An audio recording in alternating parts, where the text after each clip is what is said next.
O programa hoje destaca a dimensão do comércio internacional. E para falar sobre o assunto, convidamos uma especialista. A economista e doutora em administração, Maria Tereza Bustamante, presidente da Câmara de Comércio Exterior da Fiesc e também responsável pelo programa Intercom, a plataforma de internacionalização da entidade. Maria Tereza, qual a dimensão desse fabuloso mercado externo? Nós estamos falando em trilhões de dólares que são realizados pelos 6 continentes. Particularmente, temos que ter presente as 2 grandes potências, que são as grandes exportadoras. No caso Brasil, para ser mais específica, vou lhe dar uma referência simples. No primeiro semestre de 2021, a balança comercial brasileira, comparada com o primeiro semestre de 2020, aumentou somente 36%. O superávit da balança comercial brasileira no primeiro semestre de 2021 o valor total foi 136,7 bilhões. O superávit dela atingiu somente 38 bilhões na média. Então, se você pensa que isso é o Brasil, que participa em 0,001% do comércio internacional, estamos falando de trilhões, estamos falando de China, Estados Unidos e por aí vai, os valores são gigantescos. Hoje, no mundo cambial, especificamente, em se falando de alavancagem cambial, o comércio internacional está muitíssimo diversificado nos seus mecanismos. Uma forma de você entender isso é aqui no Brasil. É importante sempre ressaltar que o Banco Central Brasileiro, ele vem já há muitos anos se modernizando e flexibilizando o uso de mecanismos financeiros para que os exportadores e os empresários possam encontrar formas de obter dinheiro, especificamente, por meio justamente da alavancagem de uma venda que ele pode vir a fazer daqui a 180 dias ou a um ano. Um exemplo para que a gente possa entender como funcionam esses mecanismos. Teve várias situações que, claro, passam desapercebidas para o grande público, mas que fizeram parte das preocupações dos empresários, porque todos esses mecanismos, você tem antecipação de caixa por meio de letras de câmbio, você tem venda antecipada da receita, você tem comprometimento pelas entregas que você fará daqui a um ano, tudo isso se converte em dinheiro em caixa antecipado, mas tem um compromisso. Compromisso número 1, obviamente, realizar exportação, ou seja, colocar a mercadoria que você antecipadamente prevê que vendeu ou que vai vender, e você vai ter que efetivamente embarcar para ressarcir ao banco essa parcela de receita que ele lhe antecipou.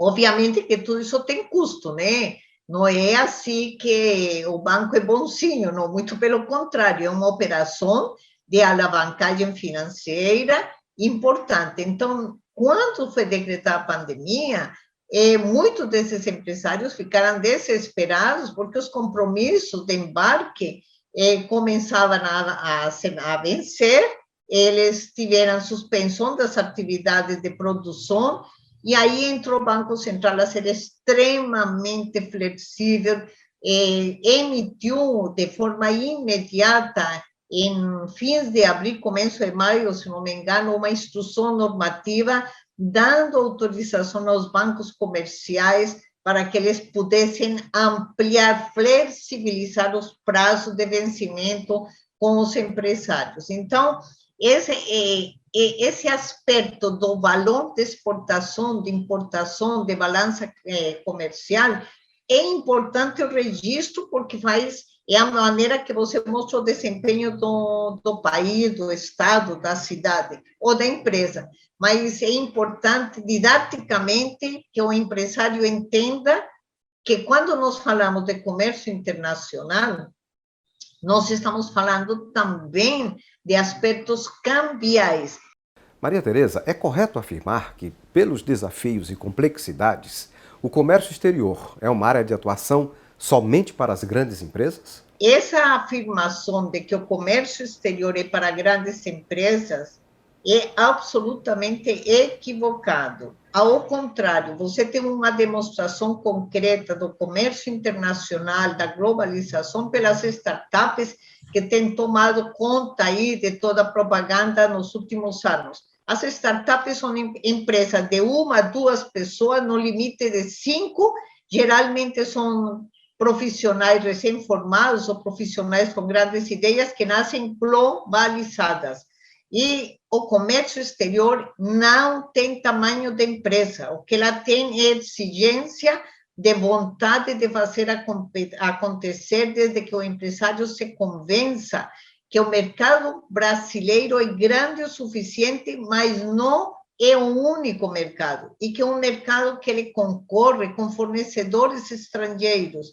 Então, a pequena, a média, a grande empresa brasileira, ela tem que tomar uma determinação clara de equilibrar as vendas no mercado nacional, em que ela já tem concorrentes estrangeiros fortes, com a exportação, que ela vai concorrer com produtores locais e com os mesmos concorrentes que ela tem aqui no mercado brasileiro. Essa é a grande sacada, mas para isso ela tem que investir em aprender. Aprender e dominar o conhecimento sobre as regras do comércio exterior é fundamental para quem deseja atuar no mercado externo. Mas onde o empresário pode buscar esse conhecimento? Raimundo, nós fizemos um levantamento em 2019, no primeiro semestre, identificamos mais de 67 iniciativas gratuitas online pela internet para o empresário aprender. O que ele tem que fazer? Ele tem que tomar uma decisão, como tudo na vida. Ele quer equilibrar as vendas, ele necessita investir em conhecimento. Para isso, nós aqui do Sistema Fiesc oferecemos a ele uma avaliação de maturidade que ele leva exatamente não mais do que 20 minutos para responder um questionário, pode ser pelo celular, e aí ele identifica onde que ele precisa se aprimorar, se aperfeiçoar em conhecimento, ele, a equipe dele. E quanto à burocracia? É muito complicado para uma empresa de pequeno porte atuar nesse mercado, já que o Brasil é um país excessivamente burocrático? Não pode se afirmar mais que tem um excesso de burocracia. O comércio exterior brasileiro, ele se desburocratizou muito. Por quê? Porque o Brasil é signatário do Acordo de Facilitação de Comércio da Organização Mundial do Comércio. Se você acessar na internet o Portal Único de Comércio Exterior, que é disponibilizado para quem queira que faça uma importação, uma exportação, o Portal Único de Comércio Exterior lhe oferece todo o processo de fazer eletronicamente, sem sair, você faz pelo celular. A questão, Raimundo, é que o empresário, ele precisa aprender a lidar com as ferramentas que nós temos e que o governo oferece. Para isso que o Sistema Fiesc tem um programa de internacionalização, que é o Intercomp, International Competitive, e nós temos uma plataforma disponibilizada em nosso portal, e todos os dias só fazemos isto, ensinar comércio internacional. E nesse período de pandemia ou de pós-pandemia, é favorável para uma empresa catarinense ingressar no mercado internacional? Olha, Raimundo, em março de 2020, na segunda quincena, o pessoal me perguntava exatamente o que você perguntou agora. E eu disse, vocês escrevam como me chamo Maria Tereza. O comércio exterior é a saída durante a pandemia e vai ser a saída depois da pandemia. Se você observa o superávit do Brasil no primeiro semestre de 2021 de 38 bilhões